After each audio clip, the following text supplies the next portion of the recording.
Apakah bos termasuk orang yang sedang mendalami bisnis properti?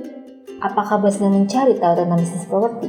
Atau apakah bos ingin memulai bisnis kos-kosan, akan tetapi tidak tahu harus mulai dari mana?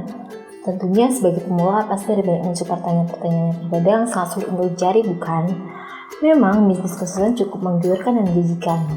Bagaimana tidak, Indonesia dengan negara kepulauan terbesar serta salah satu negara dengan populasi terpadat penduduknya.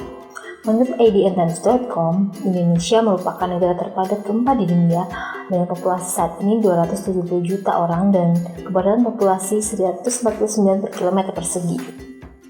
Sebuah peluang yang sangat besar memang untuk berbisnis kos-kosan.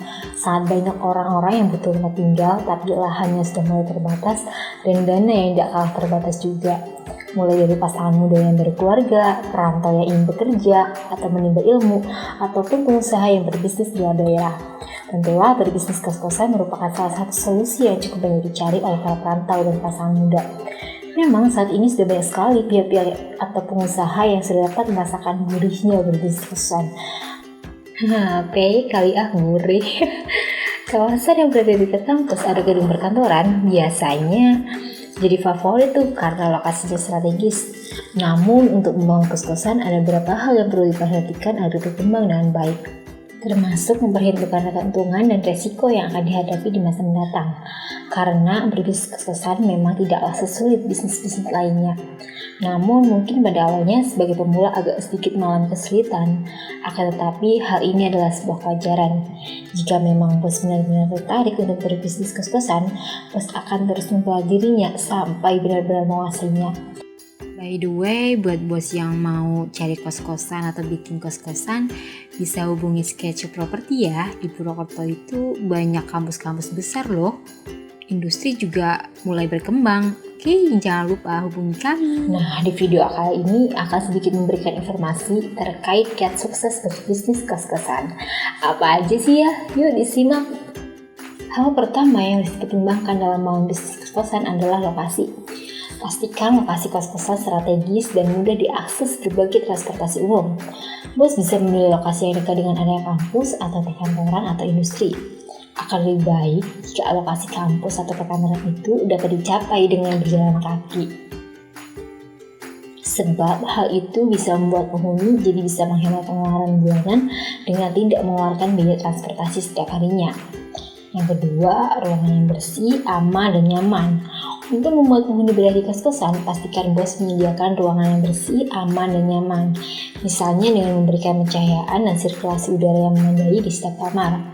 Pastikan bos juga membuat peraturan untuk menjaga keamanan dan kenyamanan bagi semua penghuni kos. Akan lebih baik jika mendata calon penghuni kos sebelum mereka menetap untuk meminimalisir hal buruk yang mungkin terjadi di masa mendatang. Bisa juga tuh didata, siapa tahu ada yang cocok buat jadi calon menantu. Yang ketiga, dekat dengan beberapa akses. Meski lokasi kos-kosan berada dekat dengan kampus atau area perkantoran, bukan berarti mereka tidak pergi ke tempat lain ya. Misalnya seperti supermarket, tempat gym, mall, area olahraga, dan lain sebagainya. Penghuni kos juga akan membutuhkan akses transportasi yang mudah untuk pergi ke berbagai tempat.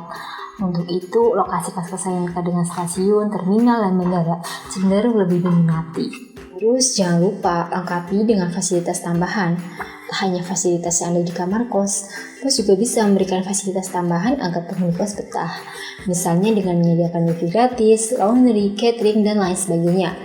Hal ini akan membantu bos untuk memenangkan persaingan pasar di tengah banyaknya kosan di kawasan tersebut. Dengan begitu, orang akan cenderung lebih tertarik karena fasilitas tersebut membantu aktivitas mereka sehari-hari. Dan yang terakhir, harga yang kompetitif. Harga sewa menjadi salah satu faktor penting bagi calon penghuni dalam memilih kos-kosan. Kasihlah harga sewa yang sesuai dengan target dan fasilitas yang ditawarkan.